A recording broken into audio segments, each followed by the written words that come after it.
Hello guys, welcome to Unacademy. मैं हूं Aniket Agarwal and आज हम एक बहुत ही इंपॉर्टेंट मुद्दे को डिस्कस कर रहे हैं जो कि यूएसए में वायलेंस हो रहा है उसके रिगार्डिंग। तो आपको पता है कि यूएसए में एक रिसेंटली एक वीडियो भी वायरल हो रहा है। उसमें दिखाया जा रहा है कि अमेरिका के पुलिस वाले जो हैं वो एक ब्लैक पर्सन को नी से दबा रखा है। नी जो है उसकी गर्दन के पास रखी हुई है, गर्दन पे रखी हुई है रादर। एंड वो पर्सन बार बार बोल रहा है I can't breathe, I can't breathe. और फिर भी पुलिस वाले अपनी जो नी है, अपना गोडा नहीं हटा रहे उसकी गर्दन से, जिससे कि हम देखते हैं कुछ ही पलों में उसकी फिर मौत हो जाती है। तो उसी रिगार्डिंग जो वॉयलेंस भड़क चुके हैं अमेरिका के अंदर, उसको हम डिस्कस करेंगे। और साथ ही एक ऑर्गेनाइजेशन का नाम आ रहा है Antifa.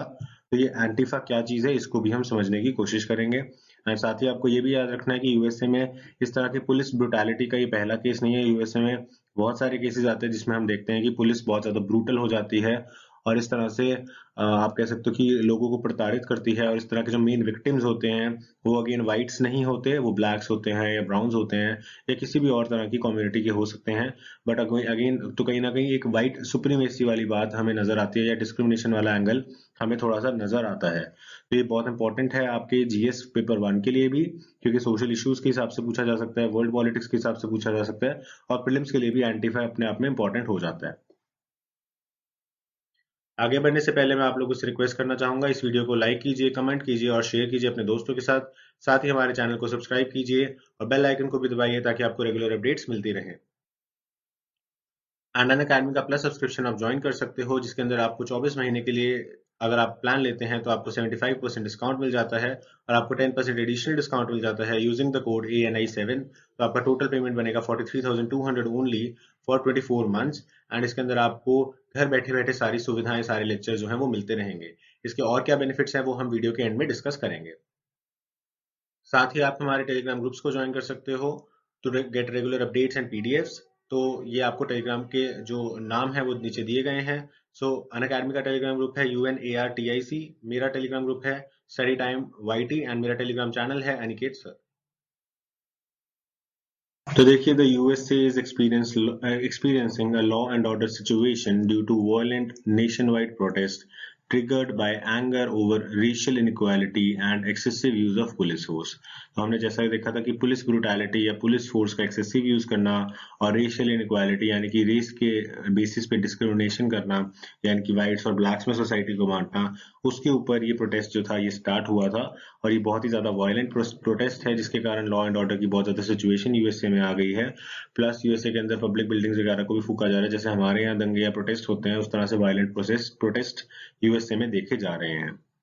The unrest began with peaceful protesters over the death of African American man in police custody in Minneapolis city of USA। तो Minneapolis city of USA के अंदर एक अफ्रीकन अमेरिकन मैन को मार दिया गया। सो बेसिकली वही जो मैंने आपको इंसिडेंट बताया जो वीडियो में दिखाई दे रहा है कि पुलिस वाले जो है उसको नी से पकड़ा हुआ है, नी से दबोच के रखा हुआ है। एंड वो कह रहा है कि I can't breathe, I can't breathe, और धीरे धीरे वो मर जाता है। तो उसी के रिगार्डिंग ये अनरेस्ट जो था स्टार्ट हुआ था। एंड ऑफ कोर्स पहले एक पीसफुल प्रोटेस्ट था जो बाद में वायलेंट हो गया। Subsequently, many cities across USA remain under curfew at a level not seen since the riots following 1968 assassination of civil rights activist Martin Luther King। तो last time Martin Luther king जो junior थे, उनकी death के time पे इस तरह के civil right activists ने, आप कह सकते हो कि प्रॉब्लम्स क्रिएट किए थे, प्रोटेस्ट किए थे और रॉयट्स हो गए थे जिसके कारण कर्फ्यू लगाना पड़ा था। तो उसके बाद ये सेकेंड इंसिडेंस हम देख सकते हैं। मार्टिन लूथर किंग बहुत अपने आप में जूनियर अपने आप में बहुत ज्यादा इंपॉर्टेंट पर्सन है हिस्ट्री के। और इनको नोबेल प्राइज भी मिला था, नोबेल पीस प्राइज मिला था, क्योंकि इन्होंने रेशियल इनइक्वालिटीज के खिलाफ बहुत ज्यादा आवाज उठाई थी और सब कुछ नॉन वायलेंट वे में किया था। तो ये गांधी जी से बहुत ज्यादा इंप्रेस थे, प्लस ये क्रिश्चियंस बिलीफ से बहुत ज्यादा इंप्रेस थे, जिससे ये कहते थे कि मुझे लड़ने की ताकत मिलती है। एंड ऑफ कोर्स इनको जो था किसी ने असैसिनेट कर दिया था, जिसके कारण से ये रॉयट्स हमें अमेरिका में देखने को मिले थे 1968 के अंदर। तो अब लगभग आप कह सकते हो कि 40 इयर्स बाद, रादर 50 इयर्स बाद, अब दोबारा से हमें उस तरह के प्रोटेस्ट देखने को मिल रहे हैं। The USA president has blamed an organization, namely Antifa, for the violent protest and that erupted in the country। तो अब इसका जो सारा ब्लेम जा रहा है डोनाल्ड ट्रंप के द्वारा, वो जा रहा है एंटीफा एक ऑर्गेनाइजेशन को। तो देखेंगे इस एंटीफा ऑर्गेनाइजेशन का क्या मोटिव है, क्या ये करती है और क्या ये सच्ची में एक टेररिस्ट ऑर्गेनाइजेशन है। तो एंटीफा जो मूवमेंट है ये ऑर्गेनाइजेशन की तरह नहीं, मूवमेंट की तरह बिगिन हुआ था और इसकी विजिबिलिटी 2017 से हमें देखने को मिल रही है, जब ये एंटी फैसिस्ट प्रोटेस्टर्स की तरह काम कर रहे हैं और नारे लगाते हैं और वायलेंट ऑर्गेनाइजेशन भी करते हैं और नॉन वायलेंट वे में भी करते हैं कभी-कभी। सो एंटीफा मींस एंटी फैसिस्ट, तो इसकी शॉर्ट फॉर्म में इसे एंटीफा कहा जा रहा है। It has been also argued that USA will be designating Antifa as a terrorist organization in future. तो ये भी कहा जा रहा है कि यूएसए इसको एक टेररिस्ट ऑर्गेनाइजेशन घोषित कर सकता है, बट ऑफ कोर्स कब करेगा ये काफी देखने की बात है, क्योंकि as of now present situation में यूएसए के अंदर कोई भी ऐसा स्टैट्यूट नहीं है, कोई भी ऐसा लॉ नहीं है जिसके अंदर आप किसी डोमेस्टिक ग्रुप को टेररिस्ट बना सको। अभी तक जो यूएसए के अंदर लॉज हैं कि कौन सा पर्सन टेररिस्ट है और उसके कौन सी टेररिस्ट ऑर्गेनाइजेशन है, उसके अगेंस्ट क्या क्या एक्शंस लिए जा सकते हैं, वो सिर्फ इंटरनेशनल ग्रुप्स के ऊपर अप्लाई होता है। जैसे कि यूएसए में अलकायदा हो गया या इस्लामिक स्टेट हो गया, उनको टेररिस्ट ग्रुप डेजिग्नेट किया था। तो डोमेस्टिक ऑर्गेनाइजेशन अगर टेररिस्ट है तो उसका कोई डेफिनेशन, कोई लॉ नहीं है और उसके खिलाफ क्या क्या एक्शन यूएसए ले सकता है उसकी भी कोई डिटेल्स हमें प्राप्त नहीं है। तो ऑफकोर्स हो सकता है कि यूएसए इसके ऊपर कोई जल्द ही लॉ भी लेके आए। The word Antifa was first used in 1946, तो 1946 में इसे पहली बार इस्तेमाल किया गया था और इसका मतलब होता है anti fascism. The word comes from early 1930s German, और अगर हम इससे भी पुरानी इसकी हिस्ट्री ट्रेस करने की कोशिश करें तो जर्मनी के अंदर जब सोशलिस्ट ग्रुप्स होते थे तो फार राइट और फार लेफ्ट समझो पहले, ये लेफ्ट है ये राइट है, तो फार राइट मतलब बिल्कुल एक्सट्रीम राइट कौन होते हैं, फैसिस्ट होते हैं, और एक्सट्रीम लेफ्ट कौन होते हैं, सोशलिस्ट या कम्युनिस्ट होते हैं। तो बीच का हम कहते हैं मिडिल पाथ हमें लेना चाहिए पॉलिटिक्स के अंदर। सो 1930s में भी अगर हम देखें तो एंटी फैसिस्ट ग्रुप होते थे उस टाइम पे जो सोशलिस्ट होते थे, क्योंकि हिटलर का राइज कर रहा था, हिटलर नेशनलिस्ट था, तो नेशनलिस्ट धीरे धीरे फैसिस्ट हो जाते हैं, तो फैसिज्म की तरफ बढ़ रहा था। तो हिटलर के अगेंस्ट जो सोशलिस्ट लोग थे वो प्रोटेस्ट करते थे या रॉयट्स करते थे या प्रोटेस्ट करते थे या अगेंस्ट उसके खड़े होते थे, तो वो लोग भी अपने आप को एंटीफा बोलते थे या एंटी फैसिस्ट ग्रुप बोलते थे। तो हम अगर देखें तो एंटीफा जो वर्ड है इसकी हम बैक जाएं तो काफी पीछे हम जा सकते हैं। The name comes from early 1930s Germany, where socialist Antifa groups attempted to stand up to the rise of Adolf Hitler's Nazis. Antifa was started in Rose City Antifa of Portland, Oregon, USA in 2007. 2007 के अंदर भी हमें Antifa को देखा गया और Antifa का आप कह सकते हो as an organization first protest था, जहाँ पे उन्होंने एक म्यूजिक फेस्टिवल को बंद करवाया था नेम्ड हैमर फेस्ट, और ये एक neo Nazi skin head music festival था। या नियो नाजी स्किन हेड का मतलब क्या हुआ कि एक हैमर स्किन के नाम से एक ऑर्गेनाइजेशन थी, वो व्हाइट सुप्रीमेसी की बात करती थी कि व्हाइट्स जो है वो सुपीरियर हैं, व्हाइट्स जो है वो ज्यादा अच्छे हैं, व्हाइट्स के पास अधिकार होने चाहिए एंड दिस एंड दैट। तो जैसे नाजीज अपने आप को सुपीरियर कहते थे उसी तरीके से वो व्हाइट्स को सुपीरियर कहते थे, तो उनको हैमर स्किन्स बोला जाता था या हैमर फेस्ट उनके फेस्टिवल का नाम होता था। तो वो जो थे कहीं ना कहीं उनका एक म्यूजिक कंसर्ट भी होता था, म्यूजिक फेस्टिवल भी होता था जिसके थ्रू वो अपने आइडियाज को प्रोपोगेट करते थे, तो इसीलिए उनको कहा जाता था कि ये नए तरह के नाजीज हैं, सो नियो नाजीज, न्यू नाजीज। तो उनके अगेंस्ट एंटीफा ने आप कह सकते हो एंटीफा ग्रुप पहली बार स्टार्ट हुआ था 2007 में। फैसिज्म क्या होता है? जिन लोगों ने वर्ल्ड हिस्ट्री नहीं पढ़ी उनको बता दूं कि वर्ल्ड हिस्ट्री का बहुत इंपॉर्टेंट पार्ट है fascism. Fascism is a form of authoritarian ideology which promotes ultra nationalism. तो एक होता है आपका नेशनलिज्म, जैसे हमने अभी स्केल बनाया था लेफ्ट से राइट तक का, तो नेशनलिज्म अगर यहाँ पर है तो एक्सट्रीम राइट जब आप चले जाते हो तो वो फैसिज्म बन जाता है, अल्ट्रा नेशनलिज्म बन जाता है कि मेरे देश में तो कोई कमी ही नहीं है, जो कुछ कमियां हैं तुम्हारे अंदर है, हम अपनी गलतियों को भी हमें अपने देश की अच्छाई करनी चाहिए, हमें अपने देश को प्रोटेक्ट करना चाहिए, हमें अपने देश के लिए प्रति वफादार भी होना चाहिए, लेकिन जो गलतियां हैं उसको एक्सेप्ट करके उसको ठीक भी करना चाहिए। लेकिन अल्ट्रा नेशनलिज्म में ऐसा नहीं होता। अल्ट्रा नेशनलिस्ट बोलते हैं तुम गलत हो और अगर तुम कुछ गलत मेरे देश के बारे में कुछ बोलोगे तो मैं तुम्हें मार दूंगा। सो वो एक्सट्रीम आइडियोलॉजी चली जाती है, तो एक्सट्रीमिटी आ जाती है वहां पे, तो उसको हम अल्ट्रा नेशनलिज्म बोलते हैं। तो अगेन फैसिज्म या अल्ट्रा नेशनलिज्म या फार राइट, तो राइट है ना, तो फार राइट बिल्कुल extreme right. Opposed to liberalism, Marxism, anarchism, and the fascism is placed on the far right within the traditional left-right spectrum. तो political spectrum है जैसा मैंने आपको बताया, ये left और right का, तो extreme right पे fascism को रखा जाता है। It is usually characterized by dictatorial power, forcible suppression of opposition, as well as strong regimentation of society and of economy. तो इसके अंदर जो एक और चीज आती है वो ये होती है कि जब आप नेशनलिस्ट होते हो तब तक तो आप सही हो, इसमें कोई बुराई नहीं है अपने देश के बारे में अच्छी बात करने में, या अपने देश के लिए वफादार होने में, या अपने देश को प्रोटेक्ट करने में। इसमें कोई बुराई नहीं है। लेकिन क्या होता है जब आप अल्ट्रा नेशनलिस्ट बनने लग जाते हो, तो फिर जो भी बंदा उसके अगेंस्ट बोलता है, आप उसको फोर्सफुली दबाने की कोशिश करते हो। अगर वो फोर्स से दब जाते हो ठीक है, वरना आप उसे मारने लग जाते हो। तो फिर आप डिक्टेटर बन जाते हो। तो अभी तक आप सिर्फ और सिर्फ नेशनलिस्ट थे, आप राष्ट्रवादी थे, और अब आप जो हो एक डिक्टेटर बनने लग जाते हो, जो कि लोगों को मार भी रहा है, लोगों को दबा भी रहा है। तो उनके फंडामेंटल राइट्स को भी आप हर्ट कर रहे हो, उनकी फंडामेंटल राइट्स की इन्फ्रिंजमेंट कर रहे हो just in the name of nation. तो वो चीज जो है वो एक्सट्रीम फॉर्म हो जाती है। तो इसीलिए आप सोसाइटी को, इकोनॉमी को, हर चीज को कंट्रोल करने लग जाते हो, जो कि फिर बाद में प्रॉब्लम्स क्रिएट करती हैं और फिर रेवोल्यूशंस वगैरह आती हैं एंड ऑल। तो इसीलिए एक्सट्रीमिटी हम कहते हैं किसी भी तरह की बैड है। तो इसी तरह से अगर आप एक्सट्रीम लेफ्ट में चले जाते हो, सोशलिज्म में या कम्युनिज्म में, तो हम देखते हैं कि कोई भी कम्युनिस्ट कंट्री सर्वाइव ही नहीं कर पाया। चाइना को भी हम वैसे कम्युनिस्ट कह देते हैं, पर एज अ स्टेट तो वो कैपिटलिस्ट ही है, सारा दिन पैसा कमाने में लगा रहता है। सो कम्युनिस्ट कंट्री, एक्सट्रीम सोशलिज्म भी बैड है, क्योंकि कोई भी कंट्री पूरी तरह से कुछ कर ही नहीं पाया, क्योंकि लोग काम ही नहीं करेंगे, लोग काम ही नहीं करेंगे तो फिर पैसा आएगा कहाँ से? तो अल्टीमेटली सब कुछ कोलैप्स हो जाएगा। तो इसीलिए हम कहते हैं कि वेलफेयर ऑफ द स्टेट भी चाहिए हमें। तो ये मिडिल पाथ की अगर हम बात करें, तो वेलफेयर ऑफ द स्टेट भी चाहिए, तो हमें कुछ एलिमेंट्स यहाँ से भी लेने चाहिए, लेकिन नेशनलिज्म भी होना चाहिए, तो कुछ एलिमेंट्स यहाँ से भी लेने चाहिए। तो एक मिडिल पाथ पे चलना चाहिए। एंड अगर आप मिडिल पाथ पे नहीं भी चल सकते, तो ठीक है, नेशनलिस्ट पाथ पे चलो। एंटी यहाँ पे तो आप एंटी नेशनल होने लग जाते हो। तो एंटी नेशनल भी ना हो, लेकिन एक मिडिल पाथ पे चलो, ताकि आप सोशल वेलफेयर भी करते रहो और नेशनलिज्म को भी करते रहो, लेकिन डिक्टेटोरियल व्यू में ना आ जाओ, फैसिस्ट ना बनो। द टर्म फैसिज्म, तो फैसिज्म जो टर्म है ये कहाँ से आई थी? ये इटली से की टर्म है, इटालियन टर्म है, और इटालियन इसका ओरिजिन है, और इसको फर्स्ट टाइम यूज किया गया था जब मुसोलिनी पावर में आया था इटली के अंदर, और उसकी जो लीडरशिप है उसको कहा जाता था कि भाई ये जो कर रहा है ये फैसिस्ट है, ये फैसिज्म है। उसके बाद ये 20th सेंचुरी यूरोप के अंदर बहुत ज्यादा प्रोमिनेंट हो गया, और वर्ल्ड वॉर वन के अंदर भी अगेन बहुत ज्यादा प्रोमिनेंट हो गया, जैसे हमने देखा जर्मनी में भी, एंड यहाँ पे आपका वर्ल्ड वॉर वन में आपका इटली के अंदर भी। So world war one, world war two, इस टाइम पे हम फैसिज्म फैसिज्म काफी ज्यादा सुनते हैं। Several other countries have also experience the fascist regimes. हमने और भी कंट्रीज के अंदर ऐसे अल्ट्रा नेशनलिस्ट फैसिस्ट रिजीम्स को देखा है। For example Adolf Hitler in Germany. तो जर्मनी में अडोल्फ हिटलर, अभी बात की हमने। Francisco Franco in Spain, and yuan पेरोन in Argentina.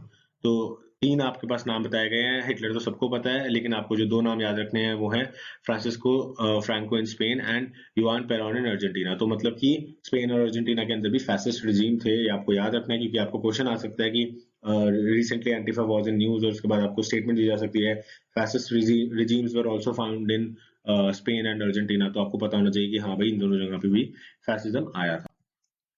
Antifa covers range of social justice issues. तो एंटीफा कहता है कि हम तो एक सोशल ऑर्गेनाइजेशन है और हम जस्टिस की बात करते हैं, और हम कहते हैं कि वर्ल्ड को फैसिज्म से फ्री कर देंगे, रेसिज्म से फ्री कर देंगे, सेक्सिज्म से फ्री कर देंगे, होमो या ट्रांसफोबिया से फ्री कर देंगे, और इस्लामोफोबिया से फ्री कर देंगे। तो अब यहाँ पे आ जाती है इनकी नेगेटिव बात, क्योंकि अभी हमने देखा लेफ्ट और राइट का स्केल। तो अब ये लोग क्या है, एक्सट्रीम लेफ्ट है, ये एक्सट्रीम लेफ्ट की बात कर रहे हैं। तो यहाँ पे एंटीफा आप लिख सकते हो कि एक्सट्रीम लेफ्ट की बात कर रहे हैं। ये कह रहे हैं हम सब कुछ फ्री कर देंगे। अब सब कुछ फ्री नहीं हो सकता, क्योंकि हम एथिक्स में पढ़ते हैं एम्पैथी का कंसेप्ट। तो जिन लोगों ने जीएस 4 की तैयारी की है, एथिक्स का आपने पढ़ा होगा। तो एम्पैथी में हम क्या कहते हैं कि हम दूसरे की जगह खुद को रख के देखें, और तब देखें कि उसके पॉइंट ऑफ व्यू से व्यू कैसा है।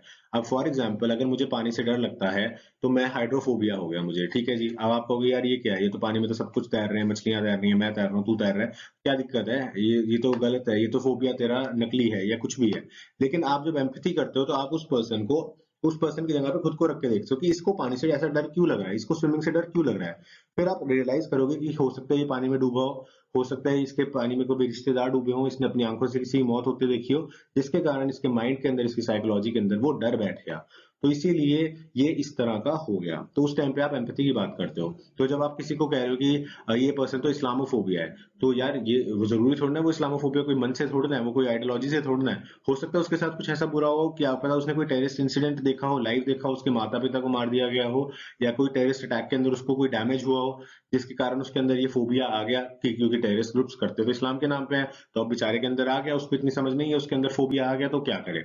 इसी तरीके से कोई होमोफोबिया हो, किसी होमो सेक्सुअल पर्सन ने उसके साथ कोई सेक्स अब्यूज किया हो पुराने टाइम में, उसके किसी भाई बंधु के साथ किसी तरह का सेक्स अब्यूज किया हो, जिसके कारण उसको होमोस से फोबिया हो गया, उसको उनसे डर लगने लगा। तो हमें एम्पैथी के अंदर हम दूसरे की जगह पे खुद को रख के देखते हैं कि इसको ऐसा क्यों लग रहा है। तो ये चीज हमें देखनी होती है। तो इसीलिए फार लेफ्ट आइडियोलॉजी भी गलत होती है। तो आप पूरी तरह से अगर आप कहते हो कि नहीं सब कुछ फोबिया है, तो वो भी गलत है। हो सकता है हर एक पर्सन का पॉइंट ऑफ व्यू बनता है, अगर उसके साथ कुछ बुरा हुआ है तो ऑब्वियसली अगर किसी को कुत्ता काट जाता है तो उसको कुत्तों से डर लगेगा ही, कि आपने कितने अच्छे कुत्ते पाल रखे हो और चाहे आप कुत्ते से कितना ही प्यार करते हो, लेकिन एक बार आपको कुत्ता काट गया तो उसके बाद आपको कुत्ते से डर लगेगा। तो फोबिया जो है एक जेन्युइन साइकोलॉजिकल चीज है, इस चीज को आप इग्नोर नहीं कर सकते। तो सिमिलरली ये कहते हैं फैसिज्म को खत्म कर देंगे, रेसिज्म को खत्म कर देंगे, सेक्सिज्म को खत्म कर देंगे, पर पूरी तरह से ये खत्म नहीं कर सकते, क्योंकि इनके अंदरूनी जो स्ट्रक्चर्स है उनके अंदर भी ये सब चीजें पाई जाती हैं। क्योंकि अगर आप एक्सट्रीम लेफ्ट की बात करते हो तो लीडर होना ही नहीं चाहिए कोई, और कहने को तो ये भी कहते हैं कि हमारा कोई लीडर नहीं है, पर प्रैक्टिकली कोई ना कोई बंदा तो लीड करता ही है किसी भी चीज को, विद्रोह को। It focuses on countering the resurgence of neo-Nazi and white supremacist group। तो जैसा हमने पहले भी देखा था कि ये नियो नाजी यानी कि जो प्रो नाजी लोग हैं या फिर प्रो वाइट्स हैं उनके अगेंस्ट काम करते हैं, उनको जो है उनके अगेंस्ट प्रोटेस्ट निकालते हैं। It is only one activist movement that has come together in past few years to oppose the far right। तो अगेन जैसा कि मैंने आपको बताया ये फार राइट ऑर्गेनाइजेशंस को जो है अगेंस्ट बोलते हैं। अब जैसे ट्रम्प है, ये ट्रम्प फार राइट क्यों कह रहे हैं ट्रम्प को? क्योंकि ट्रम्प हमेशा अमेरिका की बात करता है, अमेरिका फर्स्ट, अमेरिकन फर्स्ट, और अमेरिका के अंदर मैन्युफैक्चरिंग करेंगे, अमेरिकन को जॉब देंगे। तो अब ये कह रहे हैं कि ये तो नेशनलिस्ट हो गया, ये तो अल्ट्रा नेशनलिस्ट हो गया, जबकि उसने अब तक कुछ गलत नहीं किया है सच, लेकिन फिर भी उसको नेशनलिस्ट होने के कारण ही ये लोग टैग लगा के रखे हैं कि ये फार राइट है और इसके अगेंस्ट हम मूवमेंट निकालेंगे। नेक्स्ट आता है antifa is more movement of activist whose followers share a philosophy and tactics. तो सभी जो इसके फॉलोअर्स हैं तो सेम फिलोसफी सेम टैक्टिक्स को यूज करते हैं, कोई इसमें ऑफिशियल लीडर्स नहीं है। और जैसा मैंने आपको बताया क्योंकि ये सोशलिस्ट ऑर्गेनाइजेशन, तो ये कहते हैं हमारे पास कोई ऑफिशियल लीडर्स नहीं है, सीक्रेट मीटिंग्स करते हैं और लोकल लोकल एरियाज के अंदर इकट्ठे हो जाते हैं। और इनका जो ड्रेसिंग का स्टाइल है वो भी काफी यूनिक है, ये मास्क पहन के ड्रेसअप करते हैं और ब्लैक ड्रेसेस पहनते हैं। तो जैसा आप बैटमैन वगैरह की मूवीज में देखते हो ना, मास्क पहन के आंदोलन कर रहे हैं, आगजनी कर रहे हैं, तो उसी तरह का सीन इनका भी होता है। तो maybe they are impressed by Batman movies, तो उस तरह से ये काम करते हैं। एंड अगेन ये फार लेफ्ट है और ये एंटी कैपिटलिज्म भी है। तो जब आप ऑब्वियसली जब आप लेफ्ट स्केल पे चले गए, लेफ्ट और राइट के स्केल पे लेफ्ट में चले गए, तो आप एंटी कैपिटलिज्म भी हो जाते हो। आप कहते हो कैपिटलिज्म सारी इनइक्वालिटीज की जड़ है और सारी इनइक्वालिटीज कैपिटलिज्म कॉज कर रहा है, इसलिए कैपिटलिज्म को ही खत्म कर दो। तो ये एंटी कैपिटलिज्म भी है। जबकि अमेरिका की अगर हम बात करें तो अमेरिका तो चली कैपिटलिज्म पे रहा है, सबसे अमीर इकोनॉमी इसलिए बनी क्योंकि वो कैपिटलिस्ट देश है। What makes them stand out is the violence। तो अगेन ये violence बहुत ज्यादा करते हैं। Although the group also participate in non-violent protest। तो हमने जैसे देखा था कि मार्टिन लूथर किंग भी बात कर रहे हैं ब्लैक्स के राइट की, जेंडर इक्वालिटी की, उनको नोबेल पीस प्राइज भी मिला है, लेकिन वो सब कुछ नॉन वायलेंट वे में कर रहे हैं और किसी की फीलिंग्स को हर्ट करके नहीं कर रहे। ऑन द अदर हैंड ये अपने आप को कह रहे हैं कि हम ही सही हैं और ये वायलेंट प्रोटेस्ट भी करते हैं, ऑल्दो कभी कभार नॉन वायलेंट प्रोटेस्ट भी कर देते हैं। It criticizes mainstream liberal politicians for not doing enough। ये पॉलिटिशियंस को भी जो है कहते हैं कि भाई तुम लोग इनफ नहीं कर रहे हो ब्लैक्स के राइट्स के लिए, etcetera etcetera. And antifa members have often physically confronted their conservative politic opponents. तो अगेन ये फिजिकल फाइट्स में भी इन्वॉल्व होते हुए पाए गए हैं, देखे गए हैं। Apart from public counter protests, Antifa members run websites to track white extremist groups and ultra right groups।